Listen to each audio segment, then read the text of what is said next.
I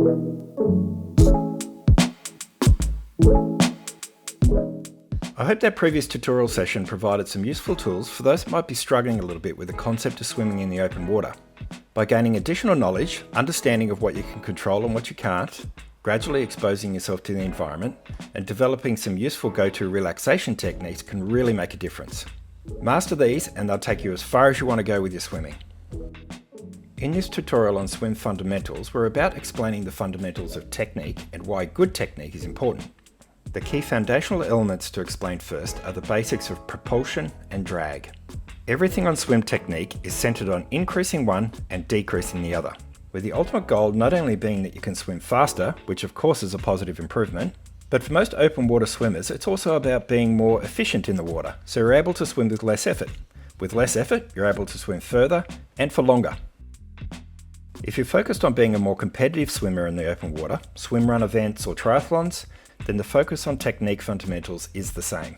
Swimming faster, with less effort, further and for longer, but for you this means you're going to get out of the water feeling a little bit more relaxed and ready for the next part of the event.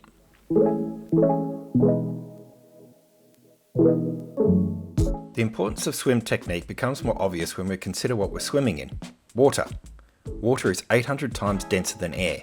This density is good if we consider that we can effectively grab it and hold it in our swim stroke to propel us forward. The density of the water, however, means that it's more difficult for us to push through it.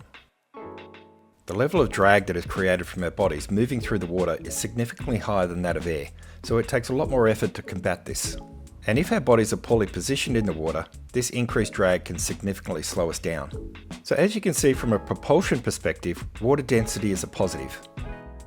In the water, however, that density means we can effectively hold it in our swim stroke. By creating that pressure or force against the water, it will propel ourselves forward. If we can increase our surface area against the water, we can create greater force against it and move forward.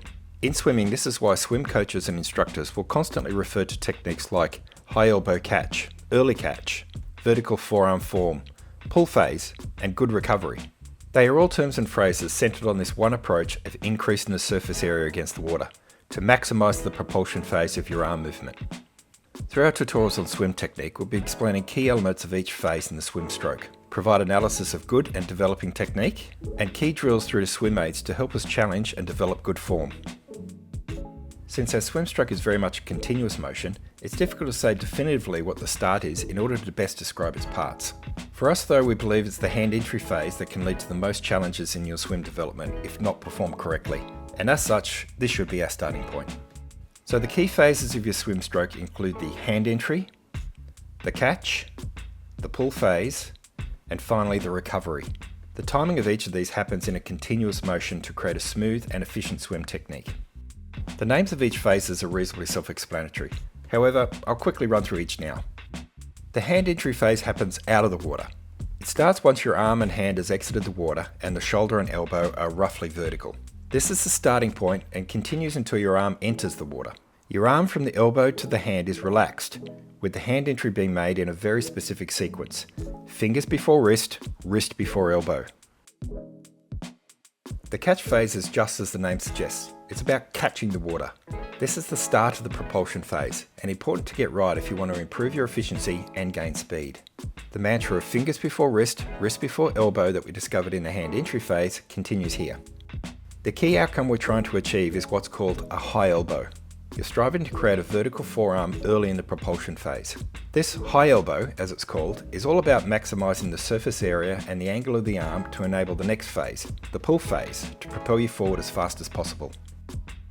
So the pull phase, and again as the name indicates, it's all about the pull of the water to propel you forward. It is the key propulsion phase of your stroke. It begins from a good vertical forearm catch position right through to the end of your stroke as your hand approaches your hip.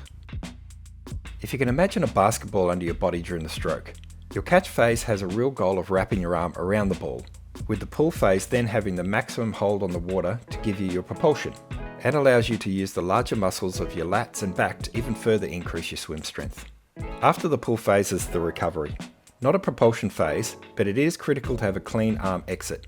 The elbow first, followed by the hand and the fingers. So why is this critical? By exiting from the elbow, and by focusing on the arm from the shoulder to the elbow only to drive the arm forward, Your elbow and your hand are relaxed. You can then set yourself up for an effective hand entry phase.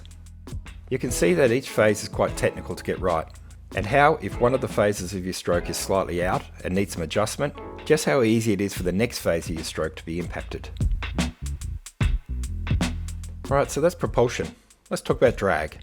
In discussing drag, we need to come back to this earlier fact we've mentioned a few times now, what we learnt about water. We know that it's 800 times denser than air, and this means that it's more difficult for us to push through it. The level of drag that is created from our bodies from moving through the water is much higher than air, so it takes more effort to combat it. And if our bodies are poorly positioned in the water, this increased drag can slow us down even further. There are a number of things that can cause excess drag. The two main elements of swimming drag come from either your body position or from your legs and kicking movement. Your ideal body position is one that is as high and as flat as possible to the water's surface. So a good level horizontal position, and a straight and narrow width position. By doing this, your drag is minimalised, and mastering your swimming becomes much easier. So what's horizontal position? If when you swim your hips are sitting lower in the water, then this is considered a poor body position and results in a lot more drag, and it slows you down. The best way to assess your body position is to get a friend to watch you and give you some feedback. Even better, and we'll discuss this soon in a later tutorial, is to video and photograph yourself swimming. This way you can see firsthand how your technique looks and potentially how drag could be a challenge. There are two common drivers to poor horizontal position that we'll discuss here. The first one is your head position, and the second one comes from issues with your catch and your pull phase. If you have sinking hips or sinking legs, then solving this problem can make an incredible difference to your swimming and your enjoyment. So let's look at head position first. Your head, neck and shoulders can weigh 20 kilograms. So if when we're swimming we hold a position with your head high or out of the water, then this can cause your hips and legs to sink and therefore increase drag. So why does your body position sink when your head comes out of the water? To lift this extra weight out of the water, two things happen. Firstly, your stroke changes angle under the water. So rather than using your arms to propel yourself forward, you change slightly to lift yourself upwards. This naturally leads your body position to move from a horizontal to an upward sloping form. The second issue is that by lifting your head, you arch your back. This then too forces your hips down. This high head position can be a much more common problem in the open water as opposed to swimming in the pool. So it is important when you're assessing your technique and head position that you look at both. In a pool, our visibility is a lot clearer, we have lane ropes to guide us, and a black line on the bottom to follow. So we tend to be more comfortable swimming with the head lower. Your comfort though in the open water, with anxiety about the direction and where you're going, and a completely foreign environment, it sparks anxiety, so it increases the tendency to raise your head and eyes out of the water. You want to see where you're going and not what's under the water. So we need to practice techniques in the pool to create the right head position, and then use some of our open water skills we'll learn in later tutorials on sighting while you swim, on breathing in open water to help you improve. To get started on improving, you can simply begin by working out where you're looking when you swim. If you're trying to look to the end of the pool, then you're trying to lift your head in order to do that. What you need to do is start looking down. And your focus should be about looking about 1 to 2 meters ahead only. The other pool technique to work on is your breathing, and the issue here is you may not have enough body rotation. With not enough body rotation to help get your mouth out of the water to take a breath, you will need to lift your head. By slightly increasing your rotation, that body movement, along with turning from the neck, will allow you to breathe easier without lifting the head. The second common reason for poor horizontal position and the creation of extra drag is your catch and pull phase. The catch phase is the stage from hand entry through to creating the high elbow and vertical forearm that we talked about earlier.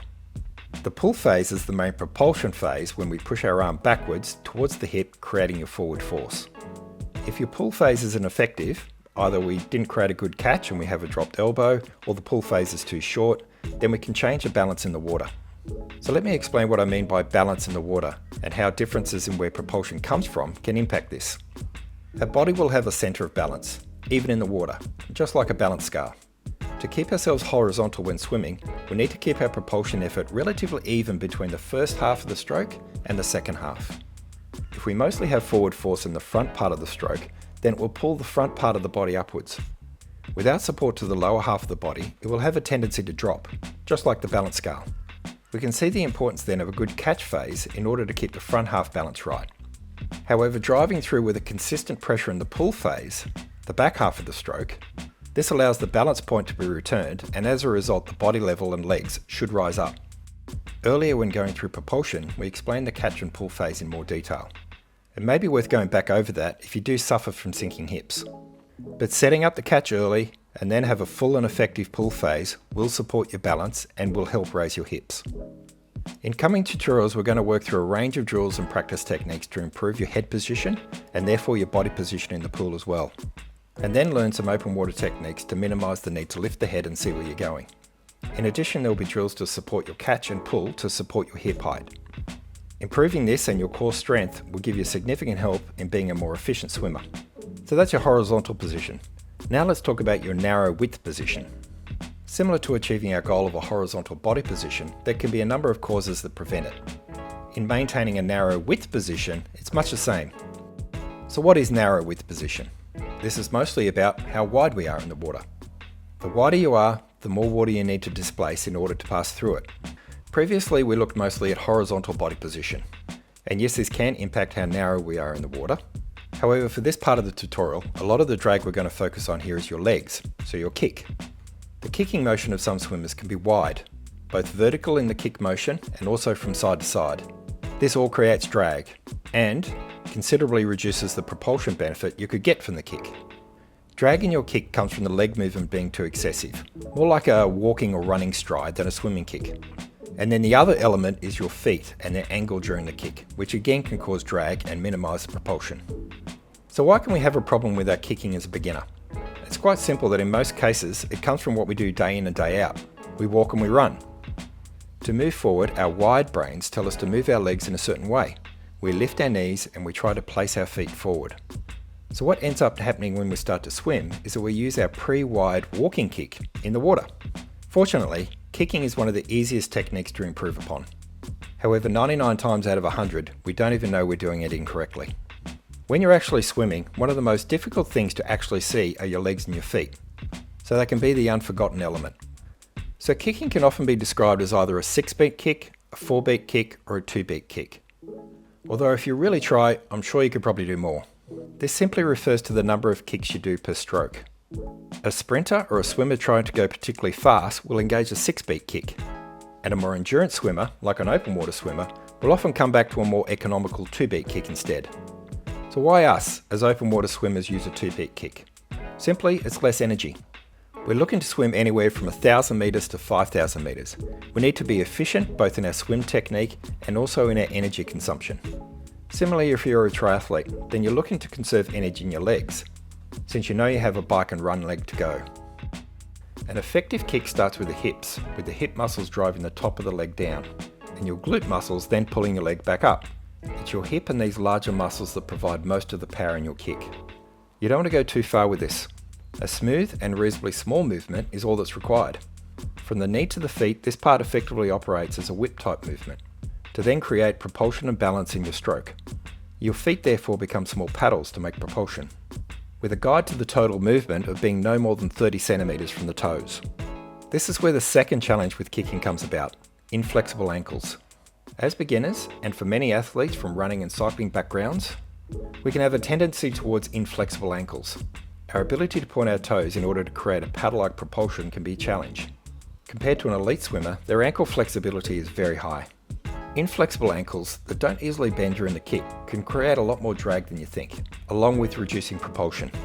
As a result for us, stretching and flexibility exercises are one of the key things we can do to improve our kick. These can be from simple land-based stretching exercises, simply practicing your kick in the water, and also using flippers when doing drills, as the added pressure of the fins can aid in improving ankle flexibility and your overall kick strength. So as a start, this is our first introduction to swim technique. As I mentioned before, the following videos will dive into more detail on certain elements and drills to improve your technique. When you think of swim technique, what's likely to spring to mind is that this will be hard to improve, or hard to change what you do now. Don't think of the short-term difficulty. Think about the benefit that's out in front of you. With good swim technique, you're going to keep up with the swim group you just joined. You're going to be more confident to take that new open water swim challenge. And if you're competing, you're going to be inspired by your improvements each and every event, and about how you felt when you get out of the water. With this in mind, the technique work you put in now will all seem worthwhile.